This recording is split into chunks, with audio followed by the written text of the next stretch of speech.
வாங்க இன்னைக்கு அவசர சாம்பார் தான் பார்க்க போகிறோம். ஒரு டம்ளர் துவரம்பருப்பு எடுத்து கழுவி குக்கரில் போட்டுக்குங்க. போட்டுட்டு சின்ன வெங்காயம் 10, 2 பச்சை மிளகா, ஒரு தக்காளி கட் பண்ணி, விளக்கெண்ணெய் 2 ஸ்பூன், சாம்பார் தூள் 2 ஸ்பூன், மஞ்சப்பொடி, பெருங்காயம், அளவான தண்ணி ஊற்றி நெய் 1 ஸ்பூன் போட்டுக்குங்க. எல்லாம் கலக்கி விட்டு ஒரு 5 விசில் விடுங்க.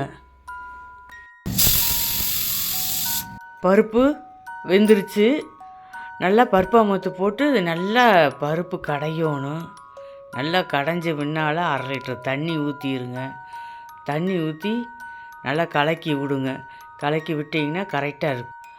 அடுப்பில் பாத்திரத்தை வச்சு 2 கரண்டி எண்ணெய் ஊற்றிக்கிங்க. கடுகு, கருகாப்புல், மல்லித்தழை இது போட்டு வணங்கினது நம்ம கடைஞ்சி வச்சுக்க சாம்பார் எடுத்து இதில் ஊற்றிடலாம்.